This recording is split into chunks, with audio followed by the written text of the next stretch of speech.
You know, every week they come and serve week after week, and I so appreciate everything that they do. They make us look good. They really do. We wouldn't look nearly so good without our musos. So we're very, very grateful. Thank you for all the work that you put in. Well, good morning, everybody. How are we? All good? This morning Ian's up at Rangiora New Life Church. You go for New Life Churches. He's preaching up there. He's been there all weekend, done a seminar. He spent a lot of time in preparation getting 6 messages all organised so they nicely flowed from one to another. And you know what? He didn't use one of them. Such is the nature of preaching.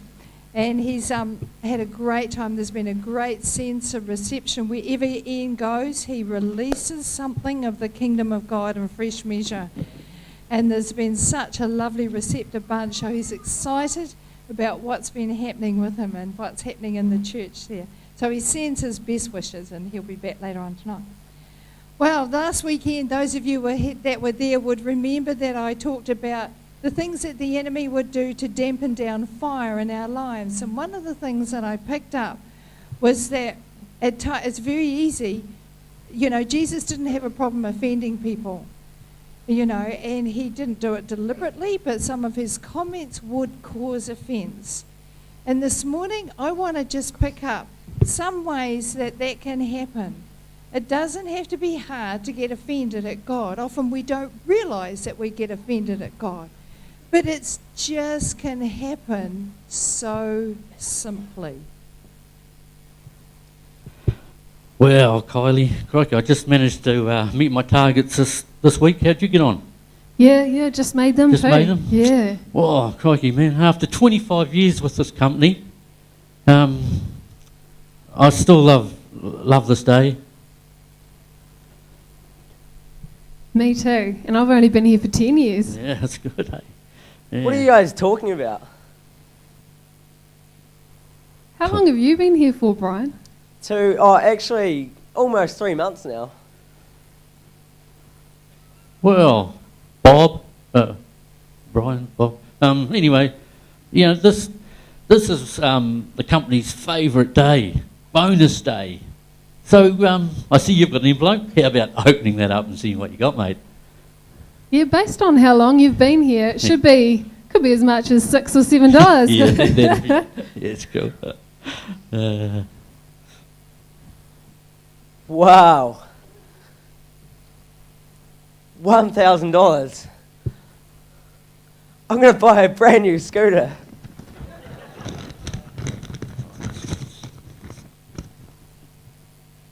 Oh, this doesn't make sense. Did you?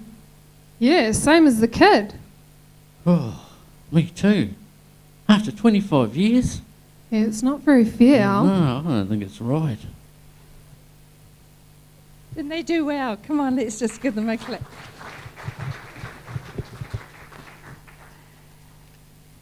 Let me see if I can make this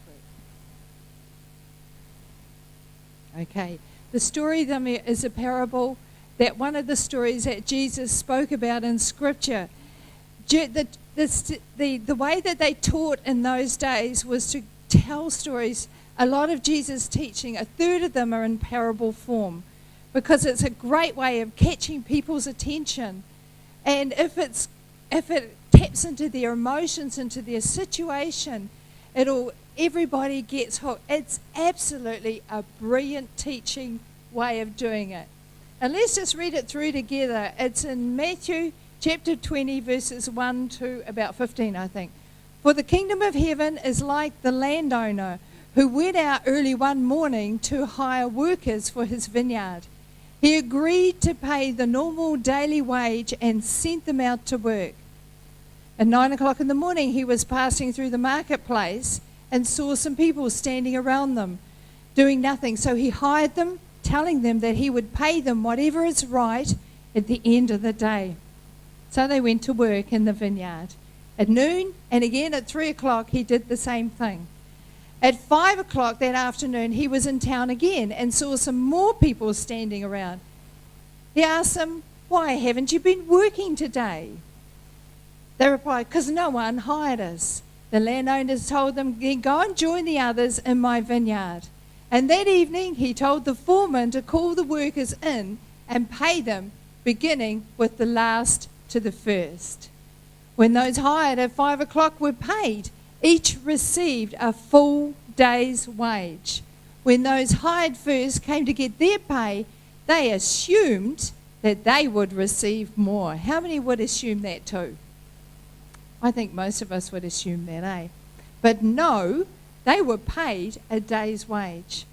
When they received their pay, they protested to the owner. Those people only worked 1 hour, and you paid them as much as you paid us who worked all day in the scorching heat. He answered one of them, friend, I haven't been unfair. Didn't you agree to work today for the usual wage, 1 denarii? Take your money and go.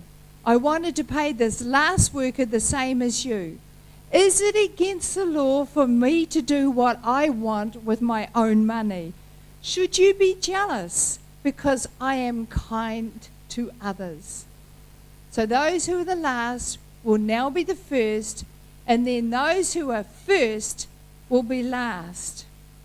How many of you would have gone like those guys, just scratching their heads, wondering, how did that work? I don't think that's very fair. How many of you, if you were part of the original audience, and when rabbis told parables, the people who were listening would listen with the intent, because each one of them had a question in their heart. Who am I in the parable? Who am I in this story? How many of you would have identified with the disgruntled workers? Yeah, I think most of us would probably go like that way. Yeah, we would go, well, hang on, that doesn't fair. It's not fair. Jesus is telling us a story, and this is probably one of the most significant parables that he told, because it's illustrating the character and nature of God, who of course is incredibly generous and full of mercy and grace. And this story, above all the other parables that he told, actually demonstrates that so clearly. It is not based on merit. It is not based on performance. It is not based on how much you do, but rather it's based on the grace that our God has for us. And it's completely irrelevant as to our own performance. Performance doesn't raise the issue at all. But it does raise critical issues. Okay, if it's not about performance, what about fairness? What is just and what is fair and what is a just reward? Well, so let's unpick the story a little bit from a Jewish mindset, because of course we're not Jewish and we don't live in first century Israel. A little different. Most of the people that lived in that time lived in small villages. Their houses were grouped together, generally around in a circle, and the surrounding vineyards and areas, fields were outside, and so workers would come back to their houses together at night time and go out from the houses to the vineyards. It's not like our modern day farms, they're all scattered together, I guess, for security. There would be houses that were around in a circle. There'd be about 4 houses in a circle. They would they'd all share a bedroom. You would have 8 to 10 people in one bedroom. How about that? Too bad if anyone snores, no one gets any sleep. I don't know whether they had earplugs in those days, but I'm sure many of them would learn to improvise. And so the rooms were very small. They were flat-roofed, 1 window. Imagine if that was a room that had your fire in it. It would be interesting. So in the day, they shared a common oven. So in the day, the women would go out, make their bread, put it in the oven, and they'd all take turns to use the oven. And the men, if they were seasonal workers, would go to the marketplace and stand there waiting to be hired. Now, if you're the primary wage earner for your family, you're not going to get rich, because the usual wage for a day was 1 denarii. It was pretty slim pickings. It's enough to feed your family, but you're not going to decorate your house on it. I mean, it's just a subsistence wage. It's just there. And if it's not the right season where you need seasonal workers, you could be really struggling to generate income to feed your family. And so people would stand there and just wait to be hired. No doubt they prayed, no doubt they sought, no doubt they kind of tweaked all the favours they could from friends just to get employment to pay their wages. In the harvest time, it's better, because those of you that grow stock know that when the harvest comes ripe, you need all hands on deck to harvest, otherwise within a day or two it will spoil. If you're growing a lot of grapes, for instance, and suddenly they all ripen, you don't want them sitting on the tree till next week till you can get to them and harvest them. They've all spoiled by then. And so there is a need for lots of harvesters at a very short window. And so that's obviously the situation. The landowner has obviously got some crop that is ripening very quickly, and that's why he's going 5 times a day to get more workers. Because let's face it, you can get some workers that can work jolly hard and harvest a lot, and you get other workers that are a bit more slow or perhaps a bit more particular, or everybody moves at a different pace. And so no doubt he's watching. The landowner is very concerned about getting his crop in to get the maximum financial benefit from it, and there's no doubt he's keeping a very close eye on A, his workers, and B, the crop and what is left to go. Sometimes when you know yourself, if you're doing a task and towards the end of the afternoon, to get fresh workers to come in at that time can just raise morale, as you can see the end of the harvest in sight. And also over in there they have the east, a southerly wind in the desert, comes off the desert. And particularly for 3 weeks in the year, it was excruciatingly hot. That hot, dry desert, and dusty. And it would come, and the harvesters have to work through that, and it's not pleasant, it's tiresome, it's hard work, but it's got to be done. And so there was a comment of people who'd worked through the heat of the day. It's very, very tiresome, but the urgency of the harvest makes it imperative that it's gathered in. So 1 denarius, a subsistence wage, nothing huge, but a bit like our minimum wage. And so when obviously the landowner is seeing that these guys aren't going to get through his crop in time, so he's desperately looking for other people that he can use. And at the end of the day, the labourers were paid. This is based on a law that Moses instituted when it says that in Deuteronomy, you shall not keep for yourself the wages of a labourer until the morning. Why? Because the poor had no ready buffer for cash. They didn't have anything. You don't feed them, they don't eat tomorrow. It's that simple. It's a bit like that in Uganda too. Some of them don't feed, don't eat. And so the foreman's got a table, and he opens his bags of coins. And everybody gathers around. They don't line up and have things dished out in envelopes like we do here. They don't have e-banking. They all gather around the table to get their pay. And so far, Jesus is telling this story, and it's very familiar. In fact, a lot of the workers could identify, because they go, yeah, I know what it's like. I'm one of those hired workers, and I know the pressure of needing to bring in a day's supply to feed my family of several children for the next day. I know they understand that pressure. Emotionally, they are engaged as they identify with the workers. But then, and it's just a familiar everyday scenario, then suddenly there is an unexpected turn as the landowner orders for the ones that were employed last, who've only done 1 hour, for them to receive payment. Wow, that's a bit unusual. Normally it's the other way, but however, whatever, he's the boss. And so they start paying the ones that only did 1 hour's work. And watch it like Bevan, as he did so well. He got a day's wage out of it. And seeing their faces, I thought, what? And so automatically it raises the anticipation and the assumption that they're going to get more. Automatically, they go, wow, he got it. And he only worked 1 hour, and we worked 12 hours, and we went through the heat of the day. My goodness, we've earned it. Oh, I wonder what he's going to give us if he's generous. 1 hour, 1 denarius. You know, we might get 3 or 4. Hey, it depends on how he...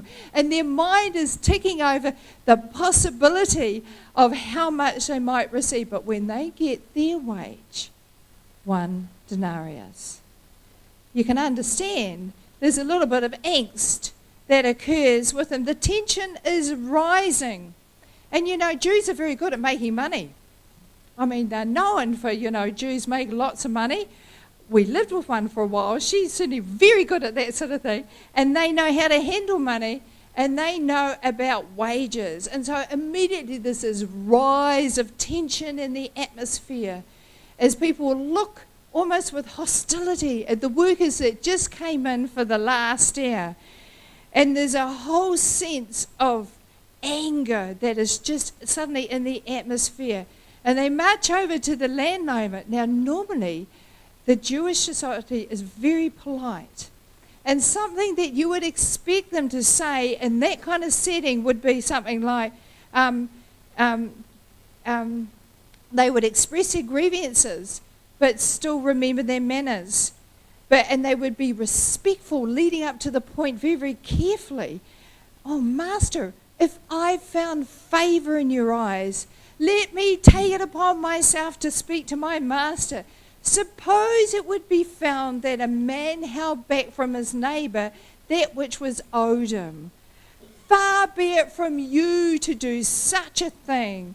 A small thing, 1 or 2 denarii, what is that between you and I? And so they kind of engage in a very respectful manner. But that didn't happen. You know, there was obviously a spokesperson who got overruled by all the others, and everybody was saying, had their wee bit to say at the same time. They were grumbling, complaining, expressing their discontent very, very loudly. The landowner's response is so lovely, so gracious.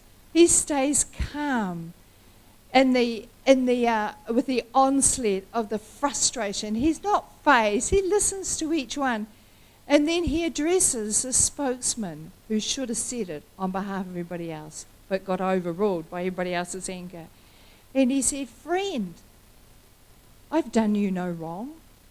Did you not agree to work for 1 denarii for the whole day?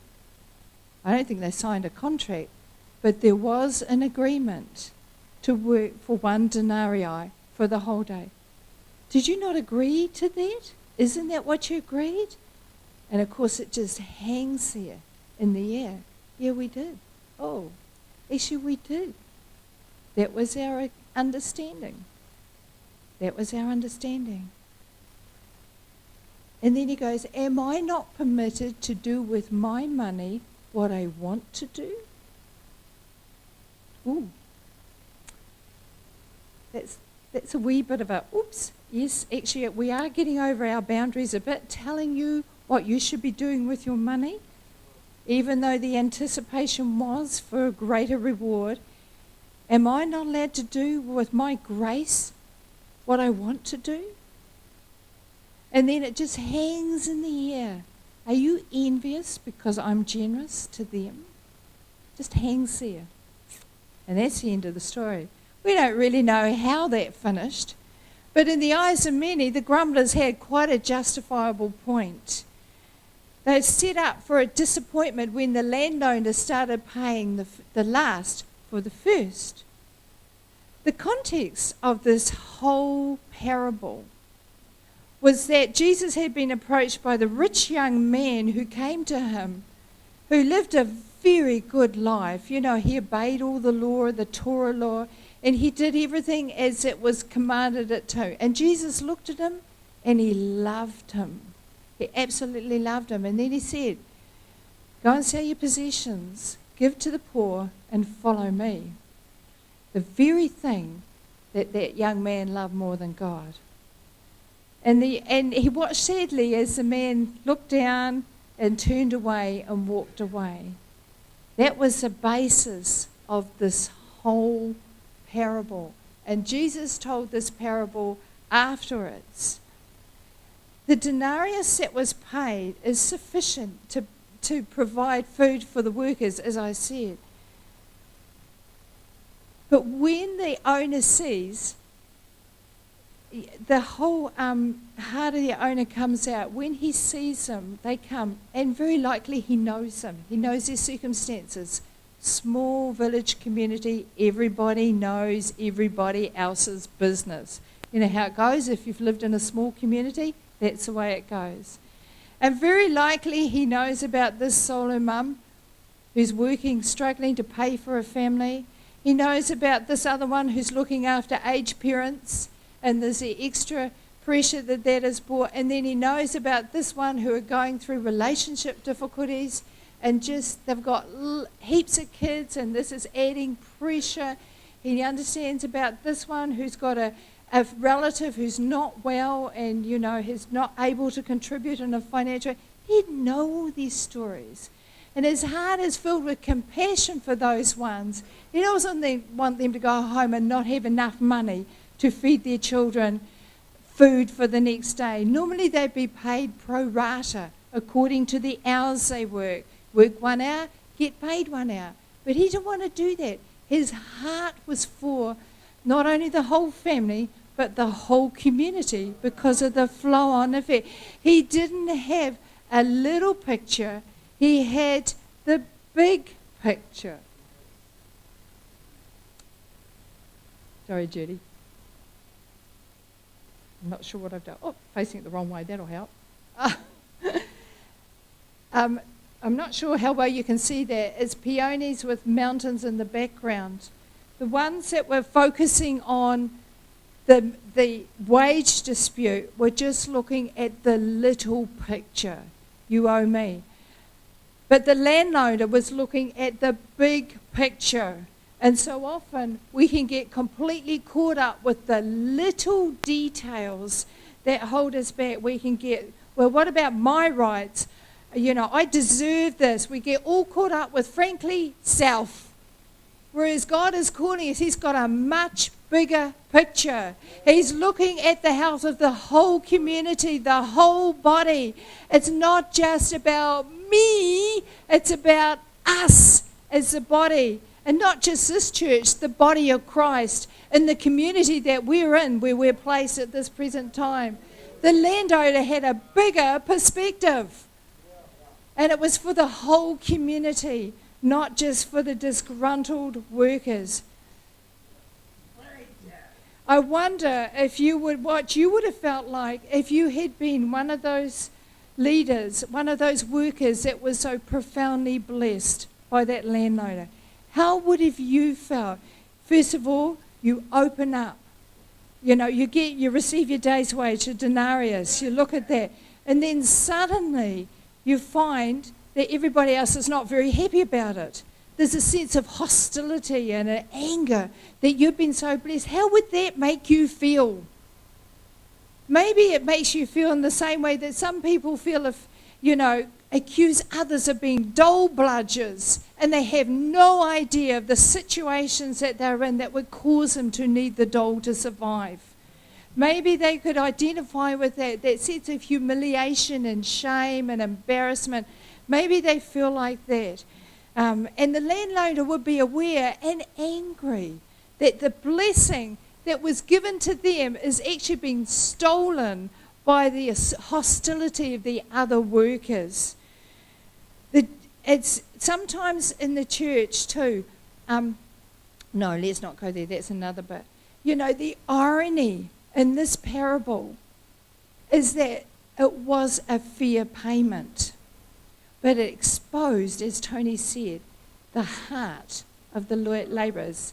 The irony was, and they were caught, because it was fair. They did agree to work for a denarii, and it was fair. But their heart's passion is exposed by it. Their heart's passion is exposed by it. In the many versions will say about evil eyes and good eyes, where Jesus is saying, do you Is your eye evil because I am good? An evil eye is a Jewish idiom for saying someone is a Scrooge. We would say a Scrooge. Miserly, won't share anything, not generous. Whereas a good eye and Jewish idiom is that of generosity, sharing. There's no hint of reward, there's no agenda, there's no hook in that generosity. It's just doing it because it's the right thing to do. And God is love. There's such a contrast between the attitude of the landowner with the attitude of the greedy labourers who expected and anticipated more. This parable, more than any other parable, teaches us about the nature and the character of God. It's not performance. Please hear me. It's not what you do. It's not performance. You cannot merit God's grace. It is not performance. And sometimes this parable has been taught against perhaps Jewish teaching, believing that what Jews taught was that of more of meriting salvation by works because of their sacrifice systems. But if Jesus was teaching that would put him right against all the Judaistic teaching that he had received. It's not about that. It's not about the grumpy labourers being the Pharisees and the religious workers that are unhappy with the outcast receiving blessing. It's not about that. Many people put like the Gentiles into that category. No. That's the wrong understanding of the parable. The parable is about generosity, about what is in your heart, what is exposed. And it's exposed when you deal with money. It'll do anything to do with the checkbook, anything to do with wages, that sort of thing. It exposes our own heart. No, he doesn't give us what we deserve. He's not like the businessman who carefully calculates the labour force and what's the least we can get by with labour so we can get the maximum profit. He's not like that. He's generous and extravagant and gives us far more than we deserve. Sometimes, if we're like the labourers, we find that really hard to handle. And particularly when we've been in the church, and we're going to see it more and more and more in the days that come in, that young guys, young people, new people flow into the church, and God is going to bless them astonishingly. And they're going to have miracles and signs and prophetic words that leave us all gobsmacked. And they're going to understand things and see revelation. And those of us who are longer in the tooth, we're going, hang on a minute, you've only been here 5 minutes. You haven't earned your stripes. We need to be careful. This is a warning. This actually is a warning. We need to be careful that we don't have that attitude, because it is abhorrent to the Lord. Jesus is calling for social action. He's actually bringing out what's been taught by the Torah. All the rabbis have taught this. And he's seeing that people believe, yes, it's good to be generous. Yes, we know about that teaching, but we don't do it. And that's actually what he is highlighting for them. Yes, you need to be kind and generous, but you're not doing it. And he told this story as a means to actually activate that social conscience. He's actually preaching the Torah, and he's putting it in such a way that he's getting it. What the landowner did was fair, but it's shockingly contrary to the accepted practice of pro rata. It's so contrary to what was normally done. It was so contrary. So this is not an attack on the Jewish theology at all. It's basically God saying, Jesus is saying, come on. You've received much. Don't be stingy. Don't hold back what we've given you. Don't hold back what God has given you. This is a photo I took when we were in Uganda. It's actually turned out really well. It's just a humble kingfisher. And we were on safari at the time in a boat, and it was like this bird just sat there, and we drifted around it, and it just didn't move, which surprised me. So I took several photos of it and didn't really notice at the time, but it's actually got a fish in its beak. And it's very clear. You can see actually the eyes of the fish are all glazed over. It's very good. And this kingfisher is just looking at us.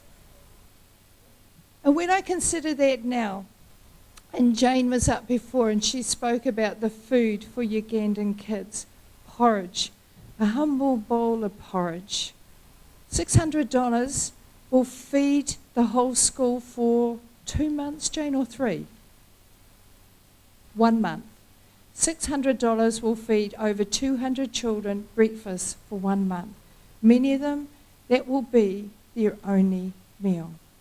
Now, we know that we have a missions team here and we support missions, and we know that we need to do that.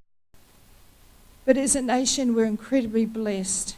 If you own your own house, you're in the top 95%, in the top 5% of the world's richest people. If you own your own house and your car, you're in the top 2% of the world's richest people. Now we think, I'm not that rich, but compared to the rest of the world, and if you've travelled, you will understand what I'm saying. We're incredibly rich. That fish that bird has got, I actually think it's too big for the bird to swallow. Can you imagine that fish in that stomach of that bird? There wouldn't be much room for bird left. And I think it's just sort of sitting there looking, thinking, what am I going to do with this bird? Because it's actually too big for me. And I honestly believe that as a nation we are blessed to be a blessing. I wonder if the musos would come, please. We are so blessed to be a blessing, and we have a responsibility to those less blessed and less well off than us. I honestly believe that the food that we're providing for those children, I'd love for us to do at least food for a month. Why not 3 months? Why not 6 months? Because we are blessed. And if you're struggling inside when I say that, I mean, I'm not asking you all to cough up $600, don't get me wrong, but together we can bring it up surely. If you want to do that, see Jane afterwards. But as we talk about money, it raises issues in your heart. I believe feeding these children, I have the audacity to believe we not only give them food for a day, we feed their minds for their lifetime. You know the old saying, give a man a fish, you feed him for a day. Teach him how to fish, you feed him for a lifetime. And Jane's aim is to do both. Feed them food for the day, feed their mind for the lifetime, and feed their spirit for the lifetime. I've got the audacity to believe and do both. And so I just use that as an illustration. I just want to, as I finish, put some questions to you to consider. Maybe would you stand with me, please?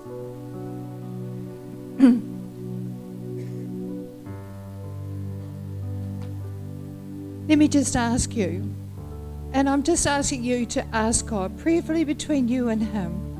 You don't need to tell me. When others get good breaks, how do you respond? Do you rejoice for them? Or you think, what about me? What's that real? I mean, we can all put on a good front. We can all say the right thing. But what really is happening inside? God's more interested on that internal response. Have you been generous in the last week? By generous, I mean there's no hook in it. Have you just reached out and touched someone? It doesn't have to be financially. It can be saying something kind and nice, doing something for people, just being gracious to them. Is there any agenda in your generosity? Ask Lord, God, how do I rate? How do you grade me? What's my response? Remember, He's a God of love who just loves you passionately. And when He brings conviction, it's not to cause you to feel condemned. If you're feeling condemned, that's enemy, that's a butcher. Whereas when God brings conviction, there's an ability to be able to respond with no sense of being judged or criticized or put down. But just generally say, God, how do I stand? How do I stand before you? And I want to encourage you to be like the wealthy landowner. We are rich in resources. I want to encourage you. Open your hand, open your heart, and let go, and let God bless you with His reward, which is something that money can't buy. God bless you. May you know the presence of the Lord in increasing measure in the days ahead.